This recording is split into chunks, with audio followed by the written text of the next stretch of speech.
আসসালামু আলাইকুম রহমতুল্লাহ। চাকরি প্রত্যাশী সকল ভাই ও বোনেরা, আপনারা কেমন আছেন? আশা করি আল্লাহ তাআলার অশেষ রহমতে আপনারা অনেক ভালো আছেন। তো প্রাণী সম্পদ অধিদপ্তর একটি সংশোধনী নিয়োগ বিজ্ঞপ্তি প্রকাশ করেছে। আগে যেটা ছিল আর কি, এটার শেষ তারিখ ছিল 28 ডিসেম্বর 2025। এটা আবার সংশোধিত হয়ে 31 জানুয়ারি 2026 সাল পর্যন্ত আর কি উন্নীত হয়েছে। যারা যারা অ্যাপ্লাই করেছিলেন, যারা যারা করে নাই তারা আবার করতে পারবেন আর কি। তো এই সংশোধনীতে কি কি সংশোধিত হয়েছে একটু আমরা পরে দেখি। এই নিয়োগটা ছিল পদের নাম ভেটেরিনারি ফিল্ড অ্যাসিস্ট্যান্ট, যেটার গ্রেড হচ্ছে 14তম গ্রেডে, বেতন স্কেল 10,200 টাকা থেকে 24,680 টাকা পর্যন্ত। তো শিক্ষাগত যোগ্যতা কী চাইছে এখানে? কোন স্বীকৃত শিক্ষা বোর্ড হইতে বিজ্ঞান বিভাগে অনন্য উচ্চ মাধ্যমিক সার্টিফিকেট বা সমমানের পরীক্ষায়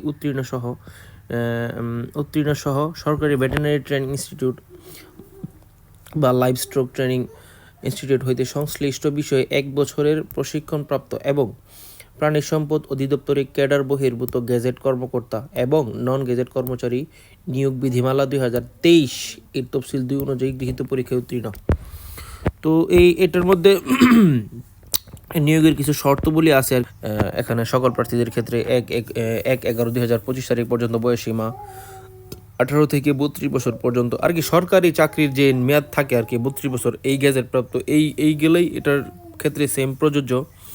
আর মৌখিক পরীক্ষার ক্ষেত্রে যে বিষয়গুলো পরিলক্ষিত আর কি, যে 6 নঙে যে বলা হয়েছে যে অনলাইনে আবেদনপত্রের হার্ড কপি আর কি, আপনার যে আবেদন করছিলেন এটার যে মেন কপিটা এটা পুরাটা নিয়ে যাবেন, সদ্য তোলা। আর এই সবগুলা কিন্তু আর কি আপনার করতে হবে।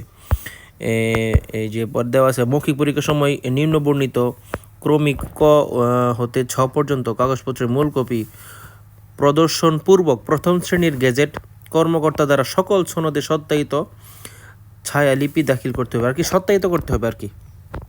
তো এই ছবি এইগুলো আপনার লাগবে, 2 কপি রঙিন ছবি, সকল আপনার শিক্ষাগত যোগ্যতার সনদ, জাতীয় পরিচয়পত্র, সরকারি ও আধা সরকারি ও স্বায়ত্তশাসিত প্রতিষ্ঠানের কর্মরত প্রার্থীদের ক্ষেত্রে যথাযথ কর্তৃপক্ষের আর কি অনুমতিটা, এটা আর কি। তো এই সব বিষয়গুলো লাগবে। আর যে বিশেষ করে যে মুক্তিযোদ্ধার হচ্ছে ক্ষুদ্র নৃগোষ্ঠী, এদের ক্ষেত্রে এখানে বলা আছে। তো আপনাদের এই নিয়োগ বিজ্ঞপ্তির পিডিএফটা আর কি, পুরাতন পিডিএফটা যাদের দরকার হয় আমার কাছ থেকে সংগ্রহ করতে পারবেন। আমার হোয়াটসঅ্যাপ নাম্বার একটু নক দিলে আমি এটা আপনাদেরকে দিয়ে দিতে পারবো। জি, ভালো থাকুন, সুস্থ থাকুন, আমাদের জন্য দোয়া করুন। আসসালামু আলাইকুম ওয়া রাহমাতুল্লাহ।